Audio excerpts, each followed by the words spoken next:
ආයිබෝවන් සුබ දවසක් තෙරුවන් සරණයි සියලු දෙනාටම. අද පෙබරවාරි 4 වෙනිදා අපට 1948 නිදහස ලැබිලා. 1948 ඉංග්‍රීසින්ගෙන් අපිට යටත්ව තිබිලා හිටපු අපි යටත් වෙලා හිටපු ඉංග්‍රීසි රට ඉංග්‍රීසින්ගෙන් නිදහස ලැබිලා අපිට වසර 74ක් අද දවසට 2022 පෙබරවාරි 4 වෙනිදාට වසර 74ක් ගත වෙලා. ඉතින් ඇත්තටම 1948 අපි ලබාගත් නිදහස මේ වෙනකොට අපි නිදහස සමරනවද?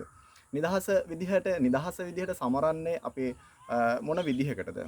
අපි පොඩ්ඩක් බලමු 1948 නිදහස ලැබුණාට පස්සේ 1948න් ආපස්සට 1948න් ඉස්සරහට වෙලා තියෙන මොනවද කියලා. ඉතින් ඇත්තටම 1948 සුමංගල හාමුදුරුවෝ කැප්පෙටිපොළ වීරයන් එතකොට වීරය පුරන්නප්පු පොන්නම්බලම් රාමනාදන් ඒ වගේ විවිධ චරිත ඔස්සේ අපේ රටේ ඔවුන්ගේ කැපකිරීම මත ඔවුන්ගේ පවුලේ පවුල් පැත්තක දාලා ඔවුන්ගේ දාඩිය ශ්‍රමය කැපකිරීම තුලින් ඔවුන්ගේ ජීවිතය පවා කැපකිරීම තුලින් අපේ රටට නිදහස අත් කරලා දුන්නා. ඒ නිදහස අත් කරලා දෙනකොට අපේ රට 1815 තමයි ඉංග්‍රීසින් අපේ රට ගිවිසුම් සහගතව අපේ රට ඔවුන් අත්පත් කරගත්තේ. ඉන්පසු 1815 ගිවිසුම් සහගතව අපේ රට ඔවුන්ගේ පාලන ක්‍රමවේදවලට, ඔවුන්ගේ සංස්කෘතික ක්‍රමවේදවලට, ඔවුන්ගේ අධ්‍යාපන ක්‍රමවේදවලට, ඔවුන්ගේ තාක්ෂණික කුෂිකර්මාන්ත ක්‍රමවේදවලට අපේ රට හුරු වුණා. අපේ රටේ මිනිස්සු ඔවුන්ගේ ක්‍රමවේද වැළඳගත්තා. ඊට පස්සේ 1948 පස්සේ ඔවුන් රටේ පාලන බලය නැවත අපිට බාර දීලා ඔවුන් අපේ රටෙන් නික්මලා ගියා. නමුත් ඒ 1948 ඔවුන් අපේ රටේ නිදහස් වෙලා යනකොට නමුත් අපේ රටේ යම් ක්‍රමවේද කිහිපයක් ඔවුන් මේ රටේ ස්ථාපිත කරලා ගිහිලා තිබ්බා. ඔවුන්ට අවශ්‍ය, ඔවුන්ට නිසි, ඔවුන්ට වාසි සහගත වෙන නීති රීති සමුදායක් අපේ රටේ ස්ථාපිත කරලා ගිහිලා තිබ්බා. ඒ වගේම ඔවුන්ගේ ප්‍රතිපත්ති සමුදායක් අපේ රටේ ස්ථාපිත කරලා ගිහිලා තිබ්බා. අනපනත් ඒ වගේම යෝජනා ව්‍යාපෘති ඒ වගේ කිහිපයක් අපේ රටේ ස්ථාපිත කරලා ගිහිල්ලා තිබ්බා.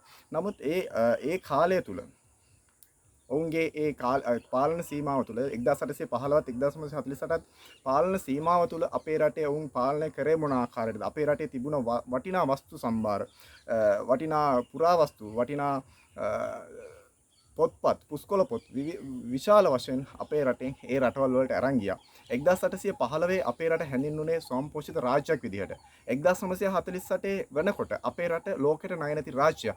නමුත් 1948 ඉඳන් 2022 වෙනකොට මේ වසර 74 ඇතුළත අද මේ වෙනකොට අපේ රටේ මිනිස්සුયો, අපේ රටේ සමාජයේ එක් පුද්ගලයෙක් ඒක පුද්ගල ණයබර පුද්ගලයෙකු ලක්ෂ 5 සීමාවටත් ඇවිල්ලා සමහර විට ඊට වැඩි වෙන්නත් පුළුවන්. ලක්ෂ 5ට වඩා වැඩි වෙන්නත් පුළුවන් අපේ රටේ ණයබර එක පුද්ගලයෙකුගේ. එතකොට එහෙම වෙන්නේ කොහොමද?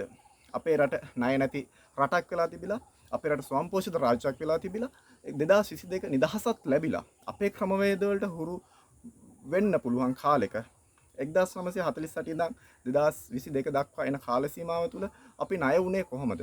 ලෝකෙට ණය නැති රාජ්‍යයක් 1815ටත් කලින් ඉඳන් අපේ රටට විවිධ ආක්‍රමණ වෙලා තියෙනවා. කාලිංග මාගගේ ආක්‍රමණ, එළාරගේ ආක්‍රමණ, ලද්දේසී පෘතුගීසීගේ ආක්‍රමණ, ඉංග්‍රීසින්ගේ ආක්‍රමණ අපි හැමෝම දකින ප්‍රසිද්ධ ආක්‍රමණ කිහිපයක්. ඒ විවිධ ආක්‍රමණ වලින් අපේ රටේ විවිධ ක්‍රමවේද තුලින්, විවිධ පැති වලින් අපේ රටේ තිබ්බ ස්වෛරීභාවය, අපේ රටේ තිබ්බ වටිනාකම්, අපේ රටේ තිබ්බ ස්වාධීනත්වය, ඒ සියලු දේවල් විනාශ වෙලා ගියා. ලස්සන සංස්කෘතිය විනාශ වෙලා ගියා. ඔවුන් සංස්කෘතිය සමූල ඝාතනය කරා. ඔවුන් අපේ තිබ්බ අධ්‍යාපනය සමූල ඝාතනය කරා. ඔවුන් අපේ රටේ තිබ්බ ඉතිහාසය සමූල ඝාතනය කරා. අපේ රටේ හිටපු මිනිස්සු හයිය හත්ය තිබ්බ පිරිමි අපේ රටේ සමූල ඝාතනය කරා.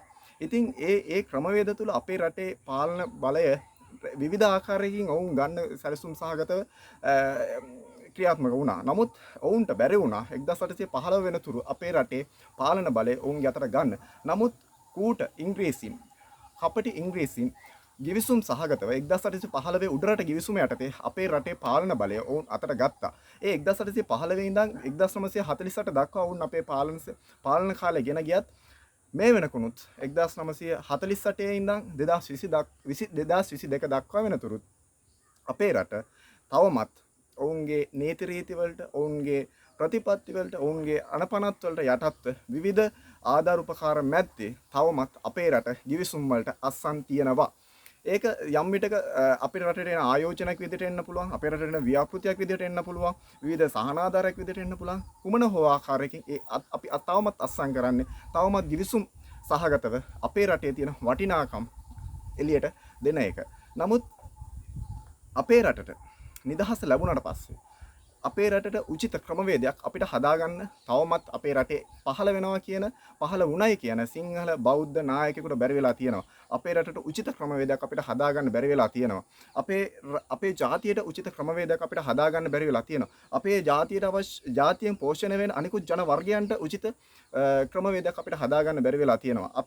අපේ රටේ තියෙන උතුම් සම්බුද්ධ ශාසනය ආරක්ෂා කරගන්න නිසි ක්‍රමවේදයක් අපිට හදාගන්න බැරි වෙලා තියෙනවා. ඒ සම්බුද්ධ ශාසනයෙන් ආරක්ෂා වෙන සුරක්ෂිත වෙන පෝෂණය වෙන අනිකුත් ආගම් රැකගන්න අනිකුත් ආගම් සුරක්ෂිත කරගන්න අවශ්‍ය ක්‍රමවේදයක් ඔය පහළ වුණයි කියන කිසිදු නායකයෙකුට එතෙක් මෙතෙක් පහළ වුණයි කියන කිසිදු නායකයෙකුට තාම බැරි වෙලා තියෙනවා. අපේ රටේ සාමාන්‍ය ජනතාවට අපේ රටේ ඉන්න සියලු දෙනාට මේ පීඩනය මේ තියෙන වහල්භාවය මේ තියෙන කත්තදීම නිසා තවමත් අපේ රටේ මිනිස්සු මේ තවමත් සුසුම් හෙලනවා දුක් විඳිනවා මේ ක්‍රමවේදය තුල. යම් කෙනෙක් කියන්න පුළුවන් අපේ රට නිදහස් රටක් කියලා. අපේ රට නිදහස් අධ්‍යාපනයක් තියෙනවා කියලා කෙනෙක් කියන්න පුළුවන්. අපේ රටේ නිදහස් සෞඛ්‍ය ශාස්ත්‍රයක් තියෙනවා කියලා කෙනෙක් කියන්න පුළුවන්. අපේ රටේ නිශ්චිත නිදහස් තාක්ෂණයක් නිදහස් ආර්ථිකයක් තියෙනවා කියලා කියන්න පුළුවන්. අධ්‍යාපනය අපේ රටේ 1815ට කලින් අපේ රටේ තිබ්බා ධානයේ පදනම් වූ දේව අධ්‍යාපනයක්. ඉතින් ඒ අධ්‍යාපන ක්‍රමවේදය පසක දාලා මිෂනාරි අධ්‍යාපන ක්‍රමය අපේ රටේ ස්ථාපිත කරා. ඒ මිෂනාරි අධ්‍යාපන ක්‍රමය තමයි එදා ඉඳන් තාමත් මේ දක්වා අපේ රටේ ක්‍රියාත්මක වෙන්නේ. මිෂනාරි අධ්‍යාපන ක්‍රමය කියන්නේ ඒ පිට රටවල ඉංග්‍රීසින්ගේ අධ්‍යාපන ක්‍රමවේදය. ඉතින් මේ අධ්‍යාපන ක්‍රමවේදය තුල ඔබ හිතයි සමහර විට අපිට නිදහස් අධ්‍යාපනයක් ලැබිලා තියෙනවා කියලා. නිදහස් අධ්‍යාපනය කියන්නේ පාසලක නොමිලේ ඉගෙන ගන්න එක නෙවෙයි. නොමිලේ පෙළපොත් හම්බෙන එක විතරක් නෙවෙයි. නොමිලේ විභාග ලියන්න හම්බෙන එක විතරක් නෙවෙයි නිදහස් අධ්‍යාපනය කියන්නේ. අපිට අවශ්‍ය ක්‍රමවේද අපේ සිතුම් පැතුම් තුළ අපේ ක්‍රමවේද තුළ අපිට නිදහසේ උත්තරයක් ලියා ගන්න පුළුවන් ප්‍රශ්නයක් තියෙනවා අපේ අධ්‍යාපනය තුළ. අපේ අධ්‍යාපනය දියුණුයි නම් ඔය කියන තරම් අපේ අධ්‍යාපනය දියුණු ඔබටත් බැරි වුණා මටත් බැරි වුණා තාමත් අල්පෙනෙත්තක් හදාගන්න මේ රට ඇතුලේ. අපේ රටේ අධ්‍යාපන ක්‍රමය දියුණුයි නම් තවමත් අපේ රටේ නව නිෂ්පාදන බිහි වෙන්නේ නැත්තේ ඇයි? නව නිපැයුම් කරුවන් බිහි වෙන්නේ නැත්තේ ඇයි? නව ව්‍යවසායකින් බිහි වෙන්නේ නැත්තේ ඇයි? මේ අධ්‍යාපන ක්‍රමවේදය තුල ගොඩනැගෙන්නේ උගත්තු ටිකක්. සමහර විට මට මේකට ගැටලුකාරී ස්වභාවයක් එන්නත් පුළුවන්. නමුත් උගත්තු කියන යම් පිරිසක් ඉන්නවා. සියලු දෙනා නෙවෙයි. යම් පිරිසක් බොහෝ පිරිසක් ඉන්නවා. ඔවුන් ක්‍රියාත්මක වෙන්නේ මේ තියෙන ක්‍රමවේදය තුල මේ අධ්‍යාපන රටාව තුලමයි. නමුත් ඔවුන් තුල නැහැ නිදහස් චින්තනයක් නැහැ. නිදහස හිතලා මතලා බලලා ක්‍රියාත්මක වීම වෙන්න තරම් සුදුසු වටපිටාවක් පරිසරයක් අත්දැකීමක් ඔවුන් ලබන්නේ නැහැ. මොකද මේ මිෂනරි අධ්‍යාපන ක්‍රම රටාව හැදිලා තියෙන්නේ පොතෙන් ගත්ත දේම නැවත එළියට දෙන්න. අපේ අත්හදා බලලා අපි නිගමනය කරලා අපි පරීක්ෂණ කරලා අපේ ප්‍රතිඵල අපේ එළියට දෙන ක්‍රමවේදයක් මේ අධ්‍යාපන ක්‍රමවේදය තුල නැහැ. සහතික පත්‍ර මිටි ගණන් එකතු කරලා තියෙන සම්මාන ගොඩවල් පිටින් කබඩ් වල දාලා තියෙන හීන ලෝකවල හීන සමුදායක් හදාගෙන අපි අරමුණු බලාපොරොත්තු සමුදායක් හදාගෙන අවුරුදු 18ක් අවුරුදු 20ක් අපි ඉගෙන ගන්නවා රුපියල් 40000ක 50000ක වැටුපකට තවත් සීමිත පිරිසක් යටතේ වැඩ කරන්න. අපේ අධ්‍යාපන ක්‍රමවේද දියුණුයි නා අවුරුදු 20ක් තිස්සේ අපි ඉගෙන ගනීද රුපියල් 40000ක 50000ක පඩියකට. ඔයාලම හොයලා බලන්න. ඔයාලම අධ්‍යයනය කරලා බලන්න මේ රටේ කී දෙනෙක් අවුරුදු 18ක් 20ක් ඉගෙනගෙන රුපියල් 40000 50000 වැටුපක් ලබනවද කියලා සමස්ත ජන කොට්ටාසෙන් හොයලා බලන්න. ඔයාලට තේරෙයි මේ අධ්‍යාපන ක්‍රමයේ තියෙන දුර්වලකම. අපි තව කෙනෙක් ගාව වහල් සේවය කරන්න තමයි මේ රටේ අධ්‍යාපන ක්‍රමවේදය හදලා තියෙන්නේ. මේ රටේ අධ්‍යාපනය තුලින් කිසිදු නිෂ්පාදනයක් බිහි වෙන්නේ නැහැ. කිසිදු නව නිපැයුමක් බිහි වෙන්නේ නැහැ. කිසිදු ව්‍යවසායකයෙක් බිහි වෙන්නේ නැහැ. ඒ අධ්‍යාපන ක්‍රමවේදය තුල අපි තවමත් කොටු වෙලා එක්තරා රාමුවකට හිර වෙලා අපේ හීන ලෝක දිහා බල හීන දැක ඉන්නම ඇරෙන්න අපිට කරන්න දෙයක් නැහැ. ඉතුරු වෙලා නැහැ. ඉතින් යම් විට කියන්න පුළුවන් මේක දියුණු සෞඛ්‍ය ශාස්ත්‍රයක් තියෙනවා කියලා. දියුණු සෞඛ්‍ය ශාස්ත්‍රයක් තියෙනවා, නිදහස් සෞඛ්‍ය ශාස්ත්‍රයක් තියෙනවා කියලා යමෙක් කියන්න පුළුවන්. එදා ලංකාවේ දකුණු ආසියාවේ විශාලතම වකුගඩු රෝහල අපේ රටේ ඉදි වුණා. ඒ දවසේ බොහෝ පිරිසක් සතුටු වුණා. බොහෝ පිරිසක් හොඳ කිව්වා. නමුත් මගේ දැනීම හැටියට නම් අපි අඬන්න ඕන මොහොතක් ඒක. මොකද ඔය වකුගඩු රෝහල අපේ රටේ ඉදි වෙනකොට සිංගප්පූරුවෙන් එන්නේ නැහැ අපේ රටෙන් බෙහෙත් ගන්න. එංගලන්තෙන් එන්නේ නැහැ අපේ රටට බෙහෙත් ගන්න. ඉන්දියාවෙන් එන්නේ නැහැ අපේ රටට බෙහෙත් ගන්න. අපේ කට්ටියත් සිංගප්පූරු යනවා බෙහෙත් ගන්න. අපේ කට්ටිය අපේ සල්ලිකාර තියෙන උදවිය යන්නේ පිටරට වලට බෙහෙත් ගන්න. ඒකද අපේ රටේ සෞඛ්‍ය දියුණුව. රටේ හන්දියක් ගානේ ඩිස්පෙන්සරි බිහි වෙන එකද හන්දියක් ගානේ ෆාමසි බිහි වෙන එකද අපේ රටේ සෞඛ්‍ය දියුණුව. ඔය කියන සුද්දන්ගේ ක්‍රමවේදය සුද්දන්ගේ ඖෂධ හොඳයි නම් සුද්දන්ගේ සෞඛ්‍ය හොඳයි නම් 1948 අපි අවුරුදු 100ක් අවශ්‍ය වෙලඳුවා. ඒ අවුරුදු 100 සුද්දගේ ක්‍රමවේදය තුල මේ වෙනකොට 2022 වෙනකොට අවුරුදු 65ට 70ට අඩු වෙලා. ඒකද මේ ක්‍රමවේදයේ දියුණුව. ඒකද මේ සෞඛ්‍යයේ දියුණුව. හිතන්න ඒකද මේ නිදහස කියන කාරණාව. අපිට අපේ ආයුෂත් නැති වෙන තරමට, අපේ ආයුෂත් අඩු වෙන තරමට, අපේ ලෙඩ රෝග වලින් වැඩි වෙන තරමට මේ රටපත් වෙලා ඉවරයි. ඒකද ඔබේ මගේ නිදහස. හිතලා බලන්න පොඩ්ඩක්. රෝහල් අහස උසට ඉදි වෙනකොට හන්දියක් ගානේ ෆාමසි හැදෙනකොට යම් කෙනෙක් හිතන්න පුළුවන් මේක සෞඛ්‍ය ශාස්ත්‍රය දියුණුව කියලා. නමුත් අපේ රටේ වැඩි වශයෙන් ඉගෙන ගන්න අපේ රටේ ණය වෙලා කනේ තියෙන දේවල් ඉගෙනගෙන වෛද්‍ය ශාස්ත්‍රයට යන වෛද්‍යවරුට බැරි වුණා තාමත් අපේ රටේ තියෙන සම්පත් වලින් අපේ රටේ තියෙන වටිනාකම් වලින් තවමත් පෙනඩෝල් පෙත්තකටවත් ආදේශයක් හදාගන්න අපේ රටේ වෛද්‍යවරුන්ට බැරි වෙලා තියෙනවා. හිතන්න පොඩ්ඩක් මොකද්ද මේ තියෙන ගැටලුකාරී ස්වභාවය කියලා. හිතන්න පොඩ්ඩක් මේ තියෙන ක්‍රමවේදයේ තියෙන දුර්වලකම. යම් කෙනෙක් කියයි ආර්ථිකය දියුණුවයි කියලා, ආර්ථිකය සතුටුයි කියලා. ඔයාලම හිතලා බලන්න කොවිඩ් වසංගතේ ආපු වෙලාවේ අපේ රට මාසයක් වහලා තියන්න අපිට බැරි වුණා. අපේ රටේ මිනිස්සු බඩගින්න හිටියා. අපේ රටේ මිනිස්සු දුක් විඳා. අපේ රටේ සමහර මිනිස්සුන්ට කිසිදු සැලැස්මක් තිබුණේ නැහැ මේ රටේ ඉදිරි අනාගතය ගැන. ඒකද අපේ ආර්ථිකයේ දියුණුව. ඒකද අපේ කළමනාකාරීත්වයේ දියුණුව. ඒක මගේ දුර්වලකමක්. ඔබගේ දුර්වලකමක්. මේක නැවත නිවැරදි කරගන්නවද කියන එක ඔයාලම කල්පනා කරන්න ඕන. මේක අපේ නිදහසද කියන එක ඔයාලම කල්පනා කරන්න ඕන. මොකද අපි මේ ඇත්තටම සැබෑ නිදහසක්ද සමරන්නේ? මිනිස්සෙක් විදිහට සැබෑ නිදහසක්ද සමරන්නේ? ඒ කොවිඩ් වසංගතය ආපු වෙලාවේ අපි ඉදිරිය ගැන හිතලා තිබ්බනම්, අපි අනාගතයක් ගැන හිතලා තිබ්බනම්, අපිට නිසි කළමනාකාරීත්වයක් තිබ්බනම්, තමන්ගේ පුද්ගලික වශයෙන්, පවුල වශයෙන්, ගම වශයෙන්, රට වශයෙන්, රජයක් වශයෙන් නිසි කළමනාකාරීත්වයක් තිබ්බනම් මේ රට කිසි විටක ආර්ථිකයෙන් කඩා වැටීමක් වෙන්නේ නැති වෙන්න ඉඩ තිබ්බා. මොකද රටේ සතියක් දෙකක් රට වහලා තියන්න බැරි තැනට අපේ රටේ ආර්ථිකය ඇද වැටිලා තිබ්බා. ලෝකෙට ණය නැති රාජ්‍ය, ලෝකේ ස්වයංපෝෂිත වෙලා තිබ්බ රාජ්‍ය මේ වෙනකොට ලෝකේ කොහෙද තියෙන්නේ කියලා හිතලා බලන්න. ඔයාලට කාලේ ඇවිල්ලා තියෙනවා.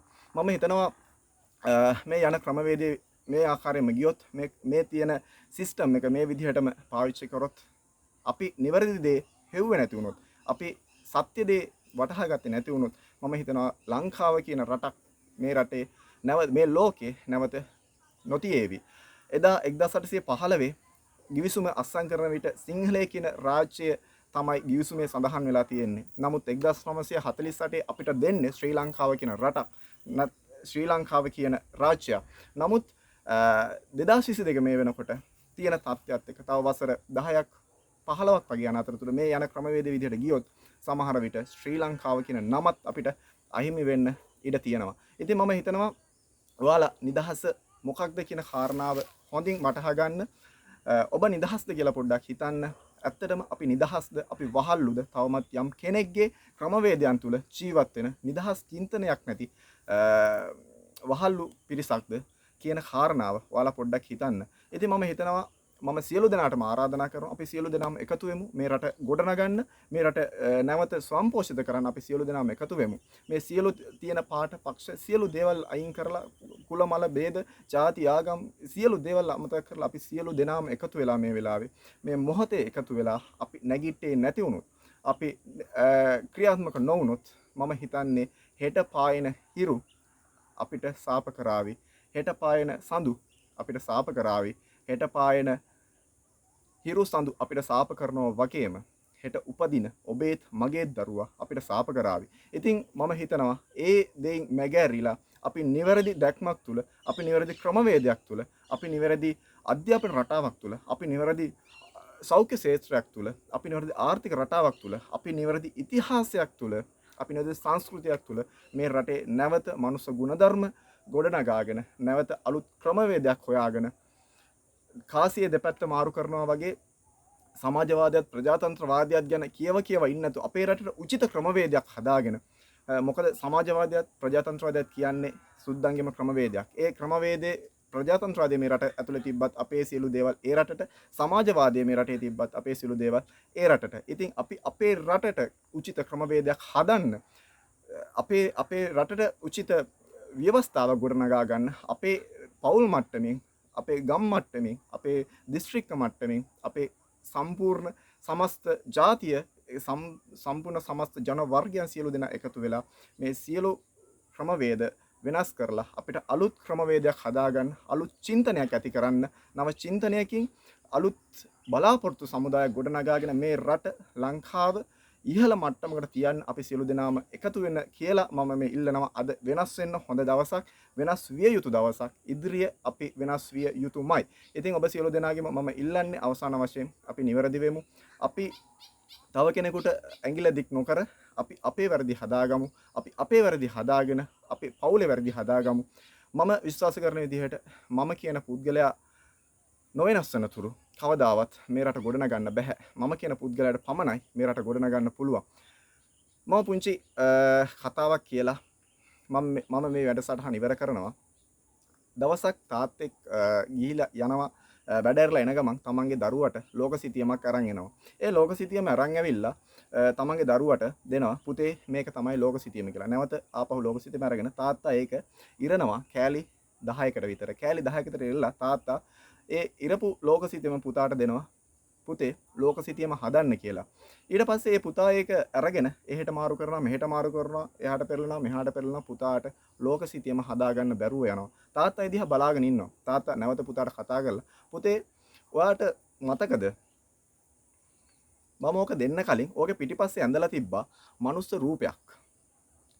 පුතා බලන්න ඒ පිටිපස්සේ තියෙන මනුස්ස රූපය ගලපලා ඒක හදන්න. ඊට පස්සේ පුතා ඒක අනිත් පැත්ත හරවලා බලනවා මොකද්ද මේ තියෙන්නේ, තාත්තා මොකද්ද මේ කිව්වේ කියලා. තාත්තා කියපු කාරණාව පුතා හිතලා ඒ මිනිස්යාගේ ස්වරූපය හොයාගෙන පුතා එකින් එක එකතු කරලා පුතා ඒ මනුස්ස රූපය හදන්න උත්සාහ කරනවා. පුතාට පොඩි වෙලාවක් යනකොට මනුස්ස රූපය හදාගන්න පුළුවන් වෙනවා. ඊට පස්සේ තාත්තා කියනවා, පුතේ හොඳයි, ඔයා මනුස්ස රූපය හැදුවා, ඔයා ඕක අනිත් පැත්ත හරවන්න කියලා. එතකොට පුතා දකිනවා මනුස්ස රූපය හදනකොටම ලෝක සිතියමත් හැදිලා කියලා. අන්න ඒ වගේ තමයි මේ ලෝකය හදන්න පුළුවන් මිනිස්සයාට. මේ ලෝකය හදන්න පුළුවන් තනි පුද්ගලයෙකුට. මේ ලෝකය හදන්න පුළුවන් මට. මේ ලෝකය හදන්න පුළුවන් ඔබට. මම කියන පුද්ගලයා වෙනස් වුණොත්, මම කියන පුද්ගලයා වෙනස් කරගත්තොත් මම හිතන්නේ මේ රට, මේ ලෝකේ විශිෂ්ටම තැනකට අපිට අරන් එන්න පුළුවන් වෙයි. ඒකට විය යුත්තේ ඔබත් වෙනස් විය යුතුයි, මමත් වෙනස් විය යුතුයි. නිවැරදි ක්‍රමයක් තුල මේ රට ගෙන යා යුතුයි. ඔබ සැමට තෙරුවන් සරණයි.